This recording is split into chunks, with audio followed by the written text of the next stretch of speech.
This session is called The Vision from the Indian Parliament. As I walked up here on the stage with these two distinguished young members of Parliament, I remembered that when I started coming to the Indian Parliament decades ago as a young member of the Parliament of my country, all the Indian members of Parliament I met, they were very old. So I think we are very fortunate here today to have this new generation of Indian elected leaders to join us to share their vision on not only the Arctic but also the Himalaya region and how the connection between ice, wherever it is in the world, whether it is in the water tower of Asia up in the Himalayan mountains, or whether it is in the Arctic neighborhood of my own country. Let's not forget that India has over 10,000 glaciers on the Indian side of the Himalayas. 10,000 glaciers. That is more than, far more than all the Nordic Arctic states combined, unless we take Greenland with us. So, the presence of ice and glaciers is not just a concern for us in the Arctic, but also in the Himalayan regions. And although we often include Antarctica in these polar dialogue, what the Himalayas and the Arctic have in common is that they are the only major ice-covered areas in the world who have people, communities, cultures, national borders, conflicts, even militarized conflicts, and border disputes. So there's a lot to be learned for bringing into the discussion both the Arctic perspective, the Himalayan perspective, or as sometimes the Chinese call the third pole perspective. My wife actually proposed a few months ago that we talk about the North Pole, the South Pole, and the East Pole, meaning the Himalayas and so on. I thought that was an interesting comment. So, let us start this dialogue. And I will start with you, Milind, because you came to the Arctic Circle Assembly early on. I think when you were Minister of Shipping or something, or a little later. Later. Yes. And you have somehow followed the evolution of the Arctic dialogue. So before I turn to Mr. Thakur to share with us perspective from his political base and his view of the Himalayas. Let's tell us something, Milind, about what have you learned from being engaged in the Arctic journey? Because I think with all due respect to all the other Indian prominent elected leaders, you, despite your young age, you have the longest track record of being involved in the Arctic. Yeah. Firstly, thank you and my warm welcome to you, President Grímsson. And it's an honor that an organization, the Arctic Circle, that you kindly put me on the advisory board of, is finally here in India. So I would like to welcome the Arctic Circle to India. I'm grateful to Samir Saran, to ORF, or ORF, as President Grímsson calls it, which has a Nordic-sounding name, by the way.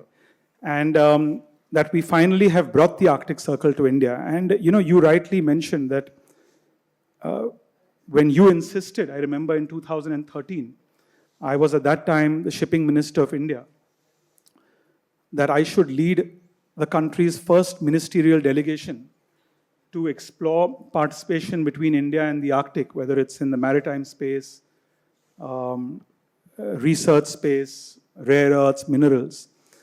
I remember the visuals of polar bears starving in the Arctic. And the natural political question one would ask is, that's someone else's problem. India has nothing to do with that. And I think that India has, from a political point of view, come a long way in the last 12 years. In 2022, we have an Arctic policy. In the next few weeks, the Prime Minister of India will attend the India Nordic Summit.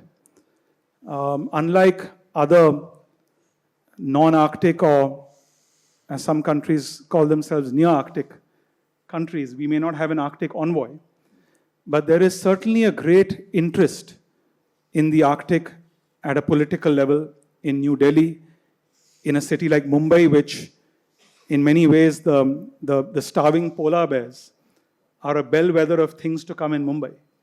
And in the Himalayan region, in, I'm sure, a state like Himachal Pradesh represented by Anurag.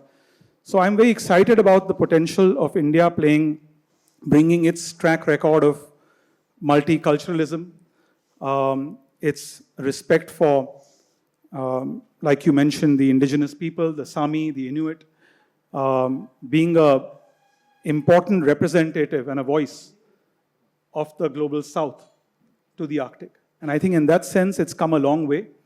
I can see many areas of partnership, most certainly in the area of research, of climate change, but certainly in the areas of rare earths, mining, minerals, and the maritime space. So I'm grateful, frankly, to you, President Grímsson, because I think, as I said on your 80th birthday celebrations in Reykjavik, even beyond the Arctic, you were somebody who bet on India many years before India bet on herself. So you played a very important role in guiding India and in facilitating India's greater involvement with regards to the Arctic. I mentioned before, if you could help us, we will later on in this forum have a more extensive discussion on the polar dialogue and the involvement of the Himalayas in this cooperation. So, please. Thank you, President Grímsson, ORF and the Arctic Circle, and especially my friend Milind, for inviting me for this discourse. I'm delighted to be here among the climate saviors and the brightest mind across the globe who are present here in this August gathering. Let me first thank ORF because given our concern and towards the Arctic affairs, Arctic Circle and ORF who have put together this discourse to be held in India, it is very, very relevant to be here. Now, many of you may ask question, we are talking about Arctic affairs, why Himalayas and all that, because Arctic is world's early warning system and the Himalaya is the water tower. And if you ignore one, the other will collapse. And that at a cost we simply can't afford, politically, financially, and morally as well. So anything happening in the Arctic Circle, in the Arctic region, directly impacts the Himalayas because Arctic rains impact, Arctic ice melting impacts the Indian rains. This Arctic trade corridor will open new avenues for Indian exports. At the same time, if we don't engage now towards the rule making in the world's next strategic frontier, we'll be lagging behind. I think India's role is very important. And we are an observer in the last decade. I think India is an observer in the Arctic affairs, Arctic Circle. And in 2022, as my friend Milind said, under the leadership of Prime Minister Modi, India adopted its first Arctic policy with the 6 features of that. I'm not going into that. What I'm trying to say here is we are not in race for power, but we are in race against time. And coming from Himachal, which is a beautiful hill state, looking at the Himalayas where the beauty can hold you for hours and for many days to stay back there. But what we see in the last few years is heartbreaking. from a downpour to the heavy rains, cloudburst, avalanches, it has become a common thing. Thousands of people have lost their lives. On one hand, towards Mumbai, Lakshadweep, Andaman Nicobar, we see the sea level rising. On the other hand, we see the glaciers are melting, glacier lakes are formed, which are posing a lot of threat to the economy and to the ecology as well, to the environment overall. So I think whatever is happening in Arctic is directly impacting the Himalayas as well. Okay, thank you very much. So, If I can just add to that, I think that one thing which has changed, in terms of what Anurag said, and we represent very diverse constituencies in India, I think that the climate change as a political or an electoral issue has gained significant prominence in India. And therefore, the voters of India are now beginning to draw parallels between what's happening in the Arctic and what's happening in Mumbai or in Himachal Pradesh. And that obviously gives politicians, representatives, MPs, the government, the political heft and political will to increase their engagement. And that's a very positive sign that I've seen in the last few years. And President Grímsson, if I may add to what Mr. Milind had said, India is a federal structure. One is the national policy, second is at the state level. State also plays a very important role. From Jammu, Kashmir, Ladakh, Himachal, Uttarakhand to the Sikkim. It's a long Himalayan belt. It will vary from one state to another. If I may throw some light on one of the reports given by the Indian Institute of Technology, Ropar, which says that 45% land area of Himachal Pradesh is extremely vulnerable to the natural disasters like floods, avalanches, and landslides. 45%. So I think that clearly throws a light on that. And second is, if you look at the last year's summer, we had 28 heat waves. The temperature soared up to 45 degrees in Himachal Pradesh, in so-called Himalayan state.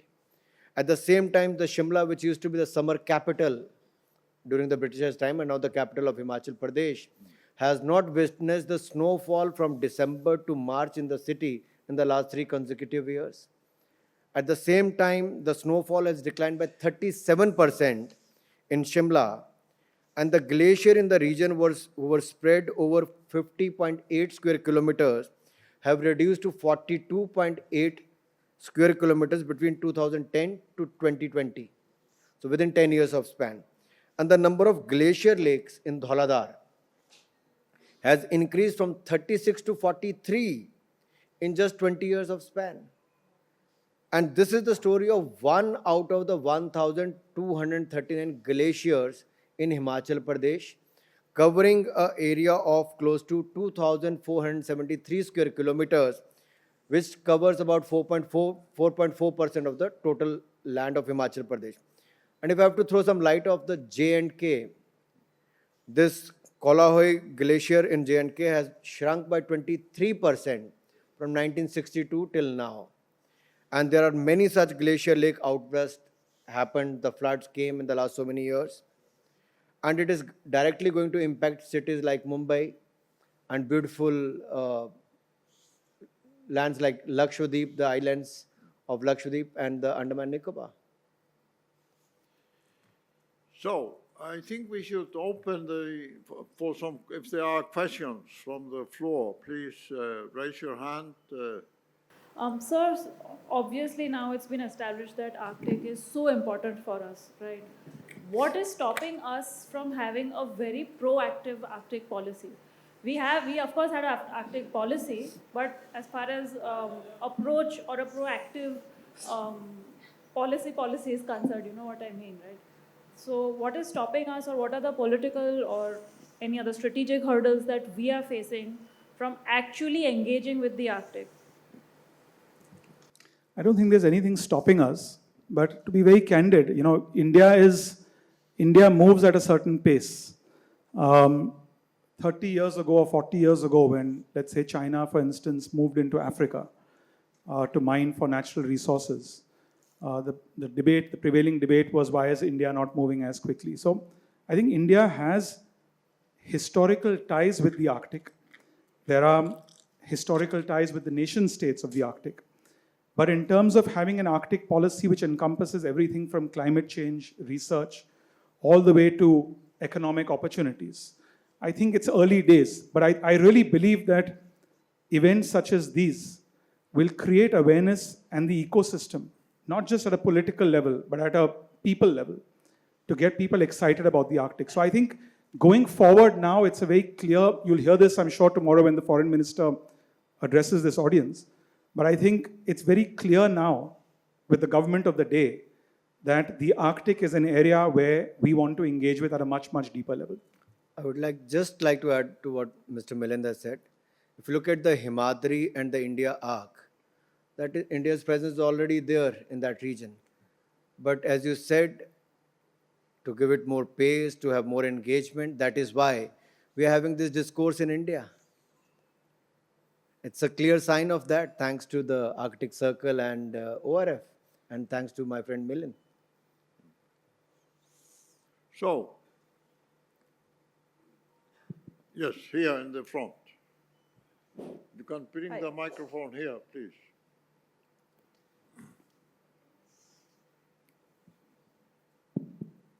Hello, my name is Tejas Kashyap, live and work in Yellowknife, Canada, in the Arctic, subarctic region. Question to the panel is, how does India's strategy look like on the commodity side, particularly focusing on fresh water, given that the Arctic, subarctic region has 10 to 12% of the global freshwater reserves, and there is drought-like situations that's coming around. Is there a way we could look into the demand and the supply? And the second component I could be asking about is about the icebreakers manufacturing, the shipbuilding. That's a huge opportunity as well.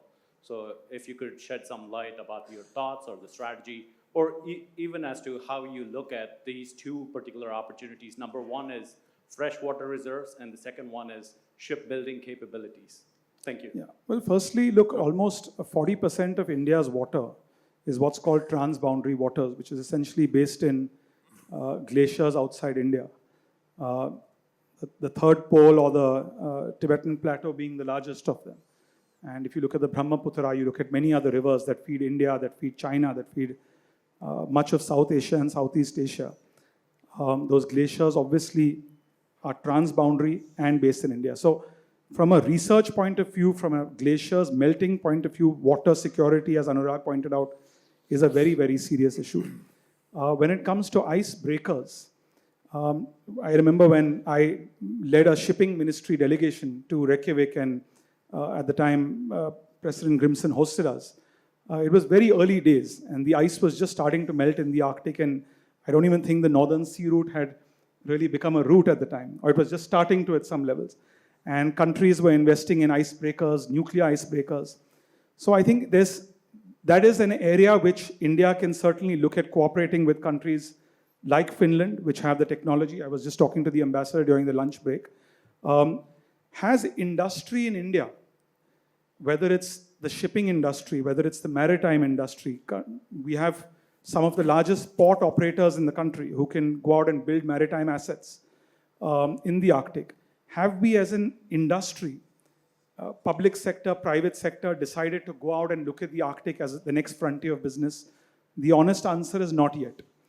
And I think in this case, in sometimes you have the private sector taking the lead and the government playing follow-up. I think in the case of the Arctic, we would see the government, a policy initiative, a strategic push by the government to move towards the Arctic from a dialogue point of view, from a climate change research point of view, perhaps from an economic point of view as well.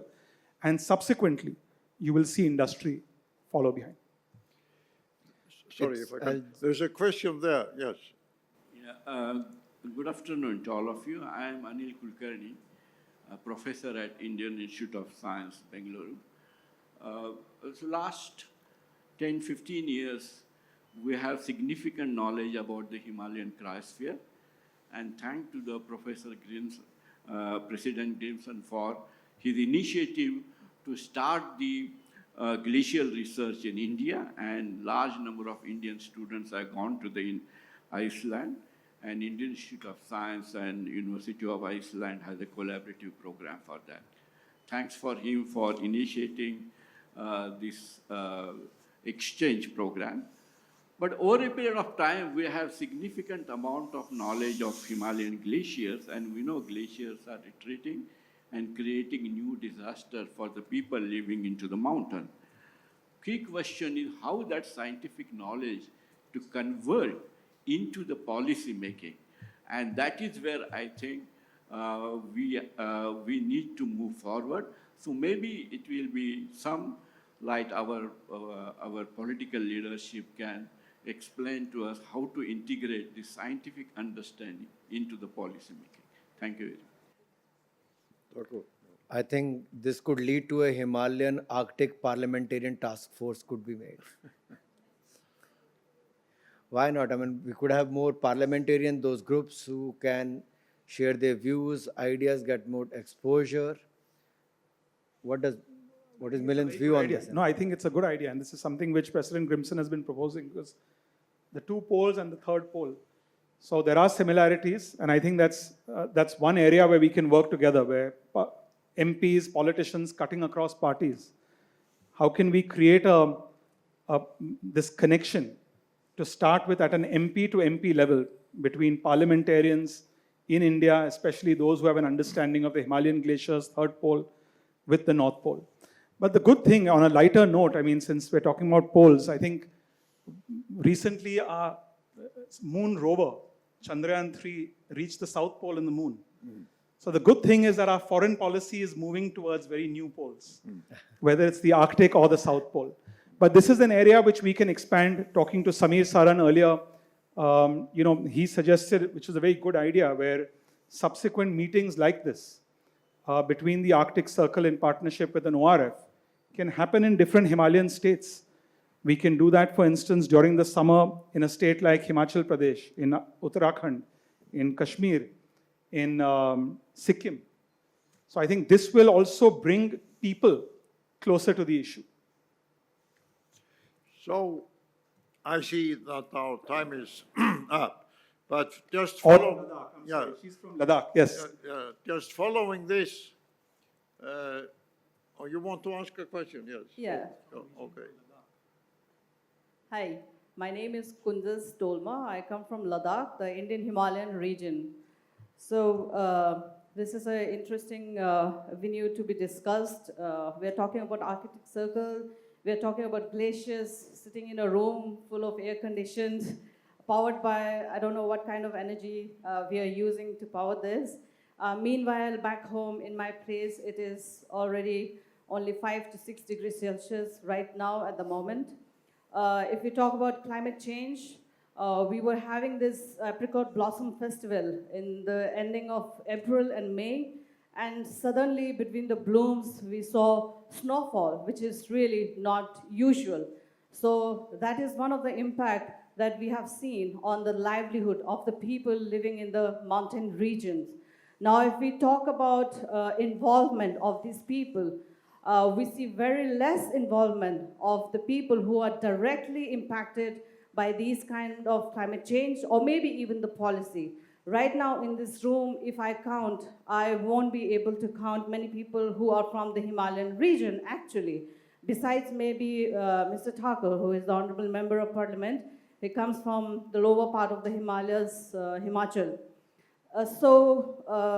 I would request that maybe if we can involve more of the stakeholders directly coming from those places, because the people living in those areas are nomads who are dependent on sheep, Pashmina goat, which is very famous for the Kashmir, and all these, whatever is policies are being done in the Arctic, they do directly impact other regions also. And like Mr. Anurag said, that we are facing more frequent global lake outbursts. We are facing more frequent floods also.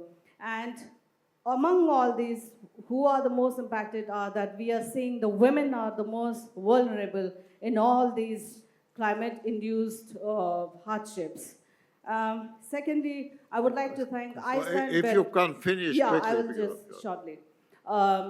Iceland has been doing a really great job in promoting sustainable energy, especially geothermal energy, because of which in India we are seeing the push from the past few years, and in Ladakh we have the Puga geothermal project which is going on. So I would like to request other Nordic countries also that if you can help in capacity building of these kind of technologies which are sustainable, that would be impactful as part of being an Arctic Circle. Thank you very much.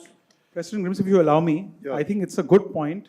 And as I mentioned Sameer's name as well, I think moving these kind of conferences to other parts of India would be a useful idea to bring people on board. Although I only disagree with one point, that the Himalayan region is not the only region of India affected. I come from Mumbai, which will be even more affected in many ways. But going to the people, getting people's support will, I think, create greater political will, which will help the cause.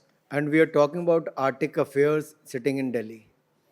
As I said earlier, the ice melting there directly impacts here, the Indian rains. If it impacts here, the glacier melting, it also affects the sea level in Mumbai. So it doesn't matter where we are holding the conference, but the discourse is in the right direction, I believe. And people of Ladakh are much more aware. If you look at, they're still sticking to their old architecture. They're letting a lot of things happen in Ladakh. So we are grateful for that. We are much more aware than others in the region. Well, thank you, both of you. And following what you just said previously, maybe I should take this opportunity to invite the two of you to bring a parliamentary delegation from India to the Arctic Circle Assembly in October. And we will be responsible for bringing some other Arctic parliamentarians to your meeting, as well as enable your colleagues to enjoy some of the other sessions. Whether that becomes a beginning of an Arctic-Indian parliamentary dialogue remains to be seen. But I think it would be an excellent continuation of this session if the two of you would hereby be mandated by us in the Arctic Circle Milind knows how to take me seriously. So that you are hereby mandated to bring a parliamentary delegation from India to the Assembly. And I thank two of you very much for being here with us. And I think, following many of the points being made, that it is very proper that the next session will be on the Arctic impact on the Asian climate. How what is happening in the Arctic will have monumental impact on the Asian climate. That is perhaps the core of what we are trying to connect here. So thank you very much for finding the time from your busy schedule to be here with us.